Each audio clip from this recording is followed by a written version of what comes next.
com um olhar além da Bíblia. Como podemos descrever a criação do universo?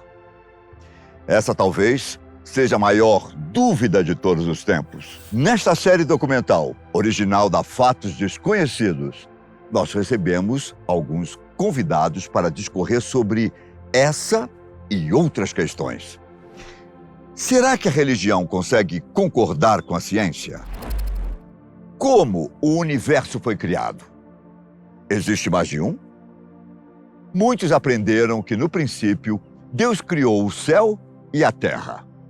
Só que, com o passar dos anos, todos conhecemos novos conceitos. O Big Bang, Teoria M, Seleção Natural Cosmológica. Bom, para entendermos um pouco mais sobre a criação de tudo que existe, eu quero que você venha comigo além da Bíblia.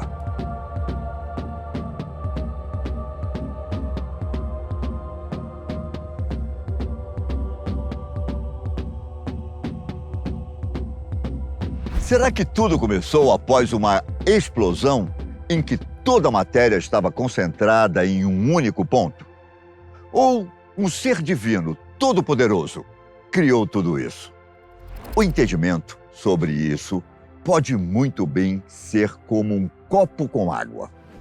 O copo é a nossa mente e a água é o conhecimento. Se o enchermos, a água irá transbordar depois de um tempo. E é nesse momento que não conseguimos entender a criação. Hoje em dia, nós temos ao menos uma ideia do que é o universo. Existem milhares de pesquisadores que dedicam suas vidas a tentar desvendar os mistérios do cosmos. Planetas e estrelas são descobertos quase todos os dias. Porém, tudo o que sabemos é apenas um grão de areia em uma praia imensa. E uma das principais perguntas diz respeito à sua origem. Para os cristãos, algumas dessas questões podem ser respondidas de acordo com a Bíblia. Mas será que o cristianismo realmente tem a resposta para a origem de tudo? Na verdade, a Bíblia fala da criação, né? Naquela linguagem, está no livro do Gênesis, que é o primeiro livro da Bíblia. A Bíblia não é um livro científico, é um livro de fé, mas ela tem informações. A origem do universo, do mundo, do ser humano, segundo a Bíblia, é uma origem que vem de Deus. Agora, essa origem, ela não impede que a ciência, que outras teorias, né, de evolução, da criação do universo todo, especificamente mais da Terra, né, nosso planeta, Terra, água, como se diz, e particularmente do ser humano, está descrito ali de uma maneira bonita, religiosa, não é? Para, sobretudo, insistir no fato de ser Deus o Criador. A Bíblia não é um livro especificamente evangélico, né? É um livro cristão. E a criação do universo, segundo a Bíblia, também não é específica e exclusiva do cristianismo, né? As religiões judaico-cristã têm a mesma definição de que Deus criou o universo, né? E é porque o que talvez dificulta a gente compreender e aceitar de forma clara é porque é uma imagem muito poética, eu costumo dizer assim, sobre a criação do universo, né? Que Deus criou o universo e todas as coisas que nele existem. Então é isso que eu acredito também. O cristianismo, através da Bíblia, não pode responder o universo. Todavia, se alguém lê a Bíblia com a anuência do eterno Senhor da vida e do destino, pedindo para Ele dá a conhecer, a saber, a origem do universo. Que esse tal de Big Bang, né? O de Big Bang, tudo tem sentido.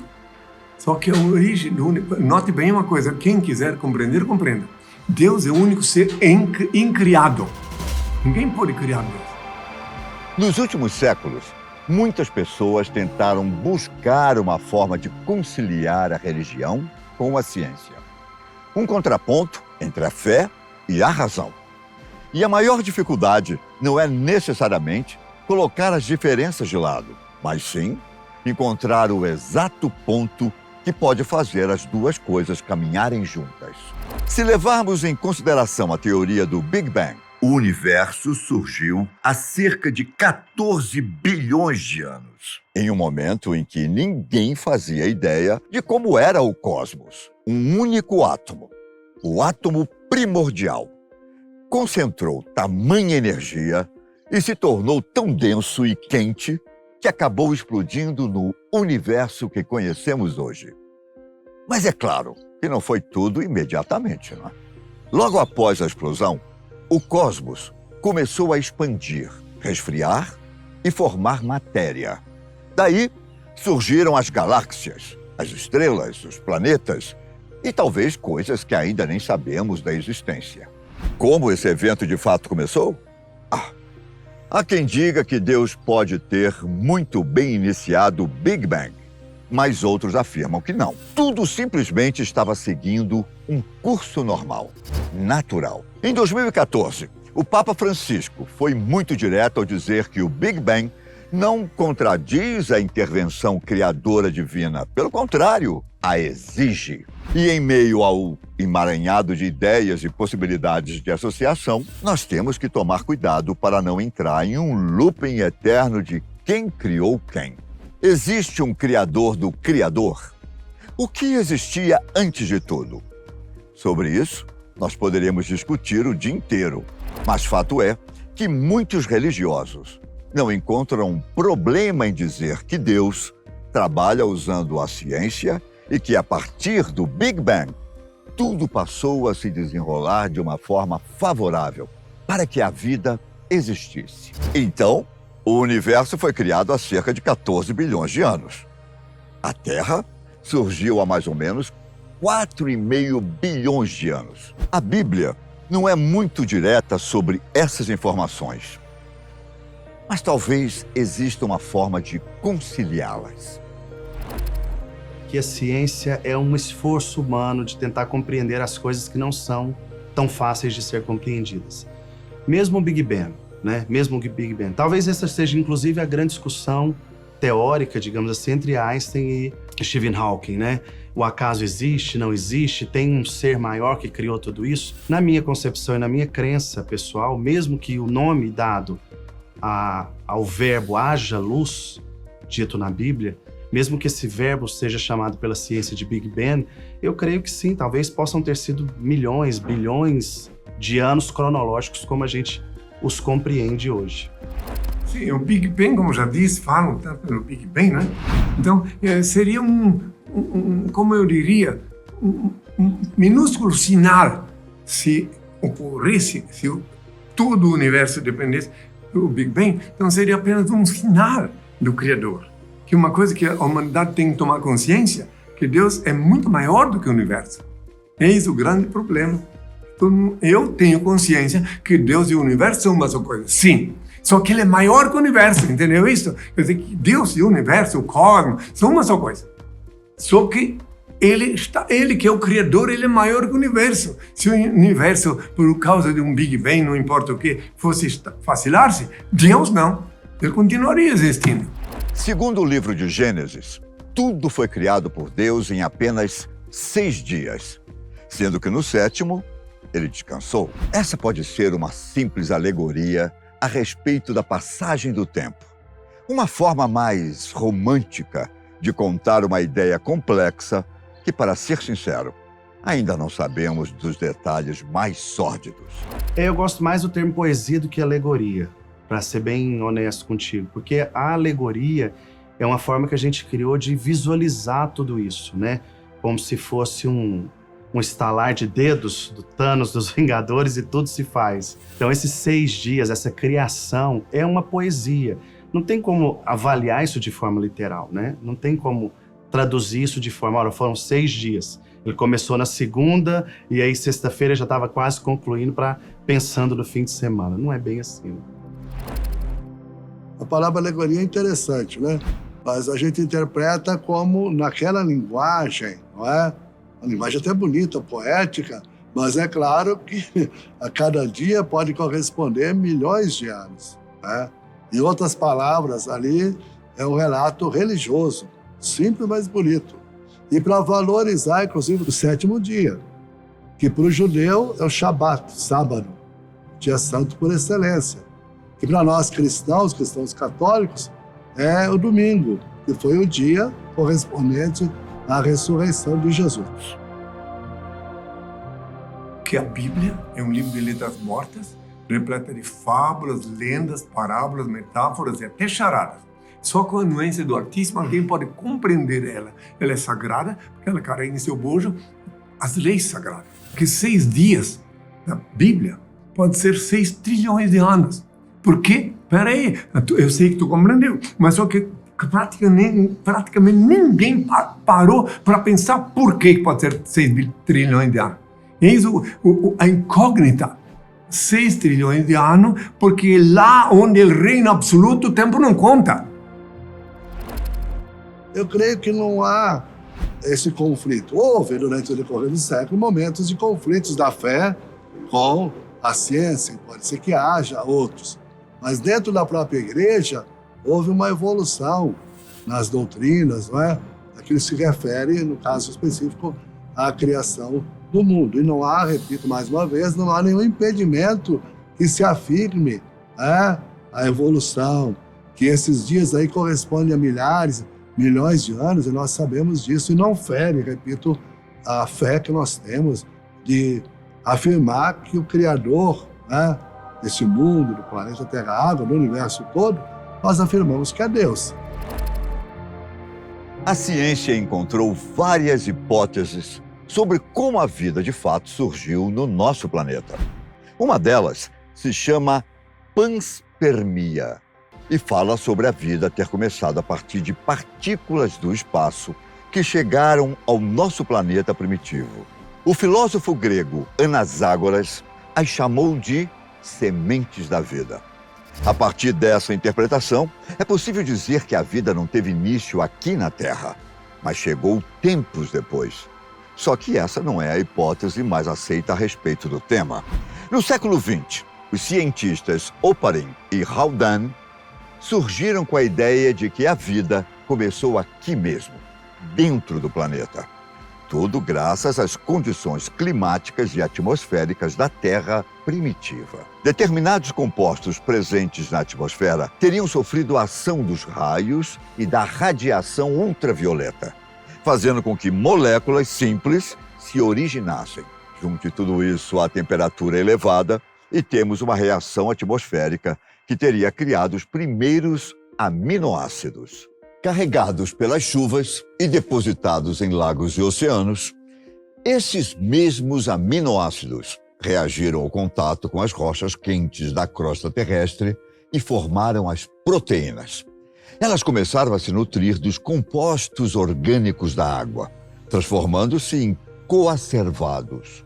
E foi depois desse ponto que surgiu o material genético e o primeiro, ou os primeiros, seres vivos.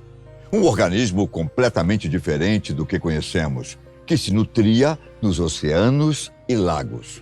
Embora alguns experimentos tenham comprovado essa hipótese, o mistério a respeito das reais condições do planeta continua forte, tanto na ciência quanto na religião. Agora, o que nós podemos realmente deixar de lado é a ideia de que o Homo sapiens sapiens evoluiu dos macacos. Uma ideia que, com certeza, você já conheceu. A verdade é que nós compartilhamos um ancestral comum com os primatas.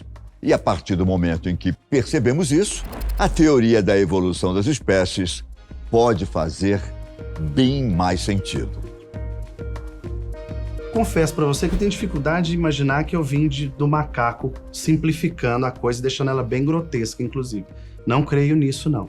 Na verdade, nem os biólogos evolucionistas acreditam que nós viemos do macaco, né? Nós viemos de um hominídeo, né? Que foi evoluindo ao longo dos anos. Não tem como também a gente desconsiderar as provas físicas que a gente tem encontrado, né? Os crânios, os fósseis, isso não tem como ser desconsiderado. Ainda assim, ainda assim, que existam todos esses fósseis e que são comprovados cientificamente, que eu creio também nisso, eu creio sim que é um processo evolutivo nosso, que também foi lento, demorado, em que a gente foi se desenvolvendo enquanto ser humano. Isso acontece com a gente ainda hoje, né? O nosso cérebro, por exemplo, é um órgão que vem evoluindo a cada século, a cada milênio, ele vem se desenvolvendo cada vez mais. E a gente também vai descobrindo cada vez mais as nossas potencialidades ao longo dos anos. Então, não desconsidero, não descarto isso não. Mas eu prefiro crer que houve uma criação de Deus já com esse hominídeo, e não um réptil que foi evoluindo, ou algum outro ser que saiu do mar e foi evoluindo, até que chegasse ao homem. Eu tenho dificuldade de crer nisso também. E falo isso com muita segurança, assim. Eu não acho que a ciência está errada ou que a religião está errada. Eu acho que são caminhos para justificar a mesma coisa que a gente não sabe. Eu creio que não há esse impedimento, como eu disse, né? Porque a própria ciência, e há teólogos que também fizeram, né, estudos e lançaram hipóteses que são aceitas. Houve, como eu disse e repito, alguns momentos de conflito por aqueles que interpretavam a Bíblia de maneira muito literal. É o caso na época do Galileu Galilei, é a questão do Sol, né? Como se a Terra fosse o centro, não, a Terra gira ao redor do Sol, né? Mas isso, a ciência, a evolução, com alguns conflitos, não precisa negar, ela foi evoluindo e a teologia, ela foi percebendo e foi aceitando essas teorias dentro daquilo que é a proclamação dos dogmas de fé. Que podemos afirmar, se a gente pudesse colocar no lugar de Deus, que é muito difícil, que Deus criou por um dinamismo de amor, por uma expansão do poder dele, que é um poder carregado de amor, de querer fazer maravilhas para que seres humanos o possam reconhecer. Porque na teologia diz que tudo foi feito para o homem, né? O homem é o centro da criação, porém o ser humano voltado para Deus. Deus cria o homem simplesmente porque quer criar algo que seja sua imagem e semelhança, algo que possa expressar quem ele é fisicamente num contexto. Basicamente é isso.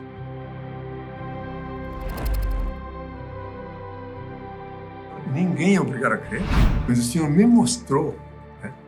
Ele me mostrou que vinha da água, o que os cientistas chamam de ameba, né? E depois foi se acostumando com a natureza, depois vinha daí o réptil da água, e ia e voltava, e foi se acostumando, e daí veio depois o primata, que foi o primeiro que veio sem rabo, mas desde a ameba até o primata são a mesma coisa, né? Aí é o começo da vida. Hay que se compreender que isso que eu estou falando agora, isso sim pode ser trilhões de anos, entende isso? Uma questão interessante que deve ser observada aqui é que, para os cristãos, nós somos seres especiais, feitos para dominar os animais e plantas do planeta. No primeiro capítulo do livro de Gênesis, no versículo 26, está escrito: Então disse Deus, façamos o homem à nossa imagem, conforme a nossa semelhança. Domine ele sobre os peixes do mar, sobre as aves do céu, sobre os animais grandes de toda a terra e sobre todos os pequenos animais que se movem rente ao chão. Por que diz que o homem é a semelhança de Deus? Olha só. Aparentemente pode ser até uma aberração isso. O que é isso? Vamos querer se comparar com Deus? Então vamos lá. Por quê? Porque o homem é o único que cria. Entende? A aranha cria aranha, sapo cria sapo, mas criar de verdade uma obra de criação. Por exemplo, o homem é o único que cria um avião para ir de um país para o outro. O homem é o único que cria uma máquina dessa através da qual eu estou falando. Neste particular, ele tem a semelhança de Deus, que ele recebeu de Deus o dom da criação que os outros não têm. A própria Bíblia, o livro do Gênesis, mostra que tudo é para o ser humano. Os animais, os vegetais, os frutos, é para o ser humano. E o ser humano é voltado para Deus.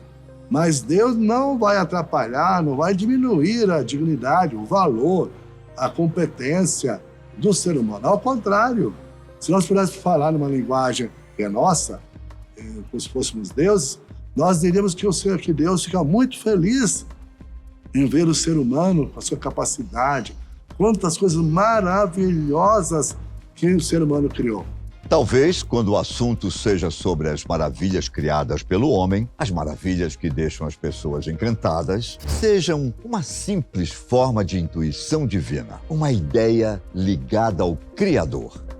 Eu me encanto com a tecnologia que o ser humano criou. Eu sou não sou simplório, mas sou simples, mas eu exalto as coisas da tecnologia.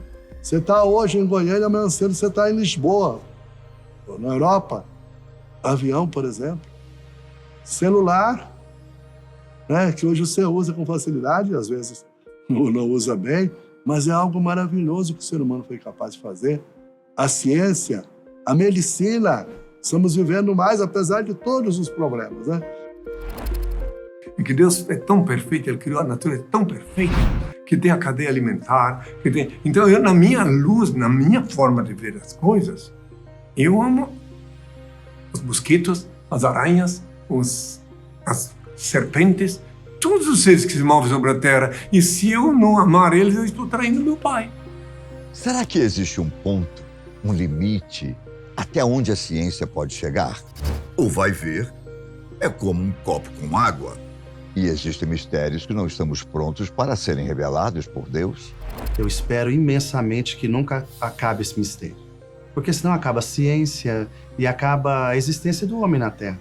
Se não há nada que a gente tenha que desvendar e pesquisar e procurar, o que a gente está fazendo aqui? O papel da ciência, assim como da religião, é sim da gente discutir como foi o nosso passado e como nós chegamos até aqui e quais são os próximos passos. Agora dizer, se há um limite, nossa, eu seria muito pretensioso em dizer isso. Eu não creio que Deus, de propósito, imponha limites que impossibilitam descobertas novas, né? Novos estudos e tal. Eu diria só que, talvez, se é que exista alguma forma de impedimento, de limite, seria colocada por Deus em alguma forma de invenções, de produtos, de tecnologias que viessem a prejudicar diretamente o ser humano, que causasse morte, que causasse aquilo. Seria realmente um grande prejuízo ao ser humano e à humanidade. Se você pudesse escolher algum mistério que ainda não foi solucionado sobre a Terra, ou mesmo o universo, qual você escolheria? Sabemos mais sobre a superfície da Lua do que sobre as profundezas do oceano? Tem lógica essa frase, não tem? Só que talvez ainda não conseguimos arranhar nem a superfície da quantidade de informações que existem por aí. Como explicar a matéria escura? A energia escura de fato existe? Será que algum dia conseguiremos investigar um buraco negro? Quando olhamos no dicionário, o conceito da palavra universo é muito direto. Ele é o conjunto de todos os astros com tudo que neles exista. Ponto. Mas, se quisermos ir mais além, podemos dizer que se trata da soma do tempo, do espaço e de todo tipo de matéria que existe. E olha, não é pouca coisa. Mas quando falamos sobre a vida, a questão muda um pouco. O conceito é tão amplo quanto o do universo. Só que quando falamos sobre a vida, estamos falando sobre algo que temos mais contato, que temos vivência. A criação da vida eu compreendo como um ato de expansão, de amor, de um Deus cheio de bondade, que quer se comunicar. Porque seria muito triste, até para o próprio Deus, se ele ficasse ali sozinho, vamos dizer. Então eu vejo como uma expansão, um amor, um dinamismo que brotou de Deus, que é todo-poderoso, que é criador e que quer compartilhar, que as pessoas possam reconhecer essa grandeza dele, Deus, do ser humano, e a grandeza maravilhosa do universo. O universo todo foi criado para a vida e o desafio do ser humano é promover a vida, é o cuidado, né? Eu falo muito do cuidado, e se extasiar com o universo. Se não houvesse nada para pesquisar, para descobrir, o que estamos fazendo aqui? Para onde vamos? Quando não houver mais novidades na Terra. O que pode ser dito sobre isso é que o processo evolutivo ainda não chegou ao fim. Bom, se é que existe um fim. Nossos cérebros continuam em expansão. E com isso, nosso entendimento, a nossa visão sobre o mundo, sobre nós e nossos semelhantes. A criação, independentemente de como ela tenha ocorrido, ainda é um grande mistério para toda a humanidade. Um mistério tão complexo que talvez só se compare com o medo criado em torno de uma figura maligna, a própria personificação do mal, Satanás. No próximo episódio da série Além da Bíblia, eu volto com mais especialistas no assunto, incluindo um satanista, para discutirmos sobre quem é essa figura polêmica. Não ouse perder.